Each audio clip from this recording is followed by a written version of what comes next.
Hey everyone, Ryan with Love Farm and thehomesteadconsultant.com. Today I'm in the orchard here at Love Farm. You can see those trees behind me. I've got a couple of them right there, right there, right there. Several more as well that we're going to be planting today. And I wanted to cover how I do it, how I've kept almost all of our trees in our orchard alive for 3 years, even though they were clearance trees. I think most of them we got for $3 from Walmart. They're varieties I wanted, so that was a good start. But how I plant them makes a big difference, and I wanted to show people some tips and tricks on planting trees properly so that they do well and grow quickly and don't get stunted growth, so they put out fruit sooner. And I've got a few things that I wanted to start with. Turn off the news and build a garden. Just my neighborhood and me. We might feel a bit less hardened. We might feel a bit more free. The first thing that I wanted to say is don't follow the directions. I had an interesting conversation with Nick from Homegrown Liberty, Nick Ferguson. He and I both agree that you should be basically making these trees bear roots, like meaning knock all the dirt off of the roots before planting them. And as we were discussing this, he made a comment that I hadn't really thought of before. But basically, when you get the trees, they have directions or instructions on how to plant them oftentimes. And it basically involves digging a hole, taking the tree straight out of the pot and putting it right into the ground. And that is the worst thing you could do, especially in clay soils, but especially with cheap trees. You want to get the roots as clean and clear as possible. And what he had said that I didn't think of before is, what do you think these really cheap tree companies want? And it's pretty clear. They want you to buy more trees. And if your trees die quickly, you're going to come back next year and buy more trees. And a few of them will inevitably do okay, but you're going to have to buy a lot of them to get there, rather than making them all live and all thrive. So today I want to show you how to make them thrive. All right, first things first, when you pull these trees out of the pot, you're going to notice these roots running around them. Oftentimes those roots actually go in and cut into or go around the trunk of the tree. This is what's called being root bound. We want to knock off all the excess and get these roots unbound so that they're not going around each other. In some cases, these roots are going to be so bound or so close together that it's not a healthy situation for the tree. So there's going to be times when pruning roots is actually really helpful. And I'll show you that if I run into some roots that need to be pruned. In the meantime, what I'm going to do is I'm actually going to take these trees. That looks a little violent, but I'm going to shake out all that excess junk, all the stuff that was in there for potting soil and the cheap fertilizer beads and things. I'm going to take all that out, and I'm going to get in there and pull all these roots apart.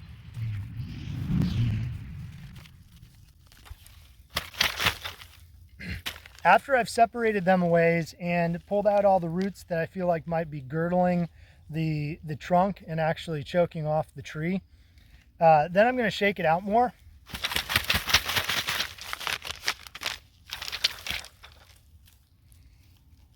Shaking, good for trees, not for babies.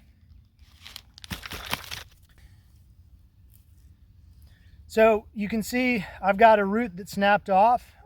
It's not a small root, it's not a big one, it's kind of a medium-sized one.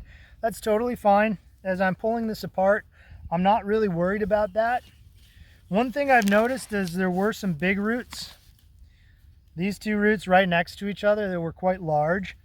And they got cut in the removal of the tree from its original location. And they're kind of girdling each other. They're going around each other. And they put out a whole bunch of new roots from the sides. We don't need two big roots right next to each other. So I'm going to take one of these roots off, and then we'll just have the one root system in there so it can thrive and do well in the direction it needs to go. And that's going to even off some of the roots in the directions, going in the directions, all different directions instead of just one.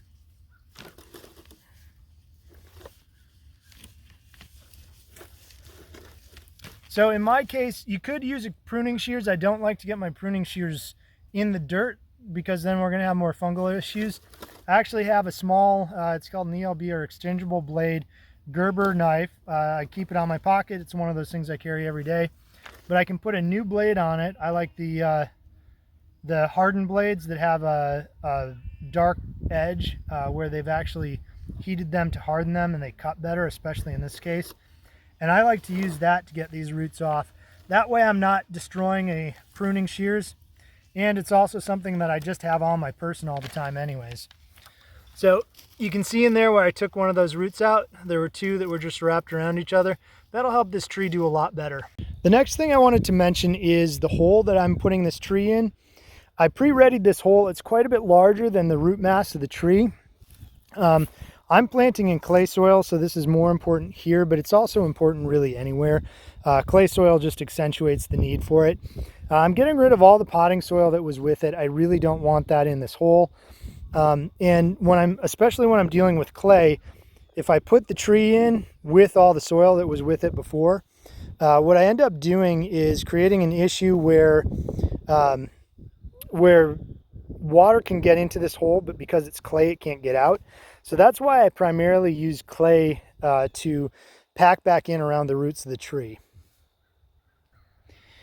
Another thing that I use is a handful of this. This is the slow compost out of our chicken coop and run. So we do a deep litter method, and I put wood chips in the run. And so the chickens, along with the food and the things that we throw them, dig it in, and the wood chips break down into a compost. This isn't fully ready as far as true compost, but what it's going to have is a ton of fungal matter in it. And the soil that we're putting the tree into was a previous hay field where the soil was pretty damaged. So we're trying to just give a jump start to the fungal life in the soil. So what I'm going to do is I'm going to take a handful of this, throw it in the hole. And then as I get the tree in and the roots set and the soil in, when I get closer to the top, I'll throw a little bit more in, and I'll do that on several occasions as I get this tree filled in.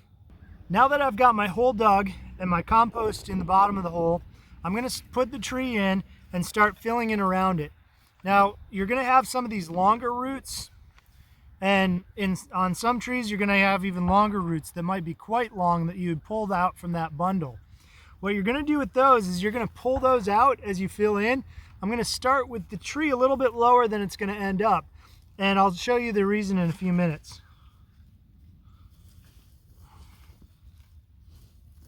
So I've spread those longer roots out as I'm filling in with the tree all the way down in the hole. That's going to get the roots, those longer roots, covered and start getting some soil in between the other roots.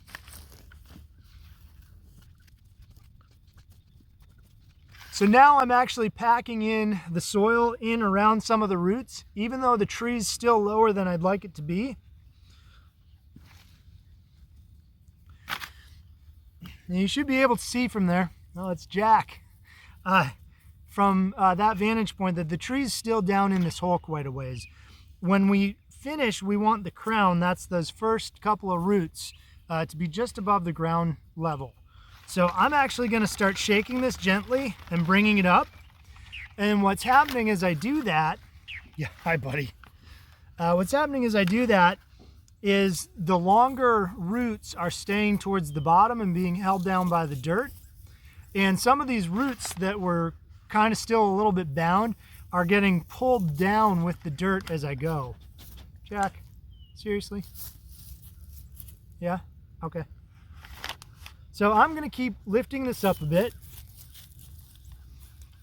slowly and gently, and then filling back in with dirt underneath it. And so those low roots are now going to be down deep in the soil where moisture is more easily and readily available for the tree. And so watering is going to be less. And as I mentioned before, I'm filling in with the same soil that I took out of the hole as opposed to the potting soil that came with it. This will create a situation where the tree is sitting in a hole with the soil that came from this area. It'll help the tree adapt faster. It'll help its roots get into the main soil around the hole that you dug. And it will keep this area from getting overly saturated when we do have heavy rains, so that this tree isn't sitting in a bowl of water. Another thing that I'm doing as I go through this is any kind of rhizomial grass. This is Johnson grass. We also get several other varieties like Bermuda grass here. Those, especially when the tree is young, will kind of choke off its ability to grow. So if I see those, I'm going to take those roots out so we don't get grasses immediately choking out this tree's ability to grow.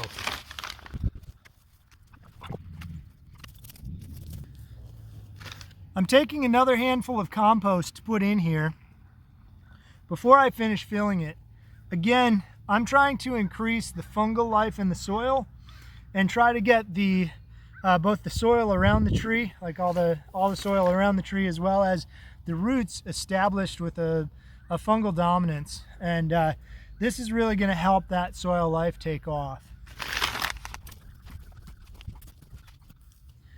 Now you can see that I'm a little bit lower than I still should be, because that crown is still a little bit underground, and that's on purpose.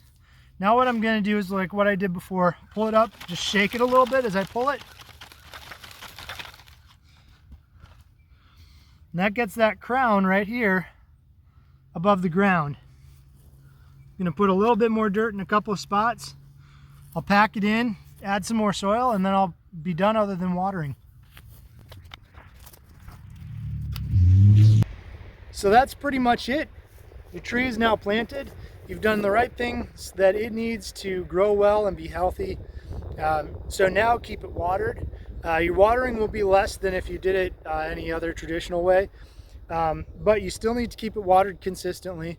Getting it to be just slightly stressed can actually help increase its ability to put roots down. So overwatering will cause an issue as well. Keep it watered, but not too watered. Give it a little bit of time in between watering. So once a day, and then for maybe a week after that, you might start spreading it out more. Some other things to consider are planting in the late fall, early winter, planting in the very early spring. Basically, anytime the tree is dormant and you can dig in the ground is probably a good time to plant. You can see we have some leaves left on the tree, but it's right on the verge of dormancy because of the temperatures and daylight hours now. So I'm confident that this one will do well, even though it might be a good idea to let it sit a little bit longer. Another tip or trick as far as money savings is these trees. This one I got for 10 bucks. A lot of the trees around here I got for $3 because they were bought at the end of the season. And they were bought at the end of the spring season. We can't plant in the middle of summer, especially in Tennessee. They just bake and die. So what we did was we actually took the plants, we put them in the shade on the east side of a building or under a large tree by the trunk of that large tree. So most of the day they got shade, they got a little bit of sun when it wasn't real intense, and we kept them carefully watered. Every day they got watered. They were taken really good care of until the late fall, early winter, when we actually planted them. That made a huge difference in their ability to survive. By most measures, I mean, I posted that I gotten all those plants on, some permaculture Facebook group or something, and what I got back was, they're gonna die. You should never buy plants from a big box store. Those clearance plants are just gonna die. That's all you'll get with those. They're never gonna live. They're never gonna be healthy. Well, all but a couple of them out of the 40 that we got, 40 or more that we got, lived and are doing well. So that's kind of a testament to that. You really can make these plants do well. You can take cheap plants, you can take box store plants, and they'll still do well. So I wanted to share that all with you. I hope you found it important and helpful, the information that was in this video. If you'd like help from me on your homestead, look up thehomesteadconsultant.com. You can find some more information about the services that I provide so I can help you directly on your homestead. And the other thing that I do is Love Farm Tennessee. If you look us up on YouTube or odyssey.com, you will find all of our videos and all the different homestead hacks and things that I've done to make life easier for clients on my own homestead here at the Love Farm. So we'd love to have you check those out, and we'd love to have your comments. I love to hear from people watching the videos to see what you've done, what your thoughts are, how that's worked for you, failures you've had, things you think I'm doing wrong. I'd love to hear it all. So thanks again for watching.